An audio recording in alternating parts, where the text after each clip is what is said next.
David Cameron has said migration can be managed if the UK remains inside the EU, and it would be madness to try to control it by voting to leave. He said he did not accept that his pledge to cut immigration below 100,000 could not be achieved within the EU. In a live Q&A on Sky News, he said leaving the EU and the single market would trash the UK economy. Vote Leave's Iain Duncan Smith said the studio audience were fed up with the scaremongering of the Remain campaign.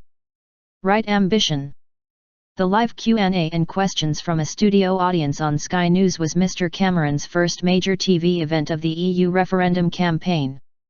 Justice Secretary Michael Gove has admitted he is feeling nervous as he prepares to take part in a similar program on the channel on Friday evening, but says he is hoping to allay people's fears about leaving the EU.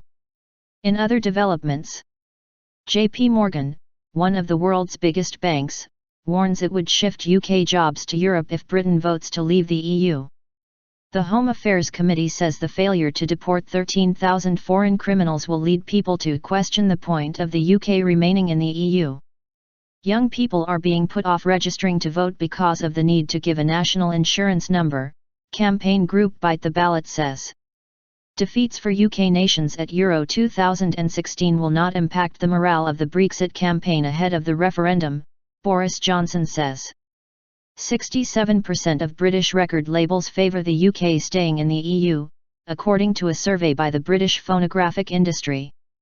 Among the first questions Mr. Cameron faced from Sky's political editor Faisal Islam was one on the net number of EU migrants that have arrived in the UK since he became Prime Minister in 2010. Mr. Cameron said about 600,000 had left this country and about 1.2 million had come to live or work here. Accepting immigration was a big challenge. When told his manifesto pledge to cut net migration into the UK to the tens of thousands could not be achieved while the UK remained in the EU, Mr. Cameron said, "I don't accept that. I think it remains the right ambition for Britain." Last month it emerged net migration to the UK hit 333,000 in 2015. A Home Affairs Committee report later said it would take a modern miracle for David Cameron to meet his no ifs, no buts pledge to cut migration to under 100,000. Mr. Cameron said the UK economy had outperformed Europe, but he expected immigration from and emigration to the EU to come into balance as the economies of countries such as France and Germany picked up. "I'm not going to put a date on it," he said.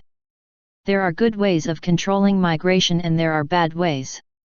He said a good way was to ensure new arrivals did not claim unemployment benefit and left after 6 months if they did not have a job, as he had done in his renegotiation, as well as ensuring people make a contribution for 4 years before getting full welfare access. He added, "It would be madness to try to do that by trashing our economy and pulling out of the single market. Drives me crazy." In a wide-ranging discussion, which included accusations from audience members of scaremongering, hypocrisy, and waffling by Mr. Cameron, the Prime Minister admitted frustrations with the EU but said many had been addressed. "Sometimes this organisation drives me crazy. But do I sit there and think Britain would be better off if we left? Are we quitters? Do we think we quit the EU, we quit the single market and somehow we will be better off? Absolutely not." He said the EU would still exist, but, if the UK backed Brexit, the UK would be left outside the negotiating room, our nose pressed to the window, trying to find out what decision they were making, adding, "That would be terrible." But former Conservative Cabinet Minister Iain Duncan Smith said it was telling that the PM refused to set any date for cutting net migration below 100,000. "I thought that was a telling moment because he realized it is difficult to achieve that without coming out of the EU and close our borders," said Mr. Duncan Smith. "All that stuff about, if we leave the EU it induces the likelihood of war," the audience laughed at that. "I thought that was the most telling bit because they are fed up with the scaremongering. It shows the way they were going about their business was to scare people to stay in. Doesn't add up." UKIP leader Nigel Farage said Mr. Cameron had constantly referred to the single market, adding, "It sounds lovely and cuddly and fluffy, but actually this referendum is about political union and the single market is actually the embodiment of it. It's cost us a great deal of money to be a member of it. Anything to get away from immigration, anything to get away from the fact he can't control his borders. And was he lying when he wrote the manifesto, or is he lying now because somewhere this doesn't add up?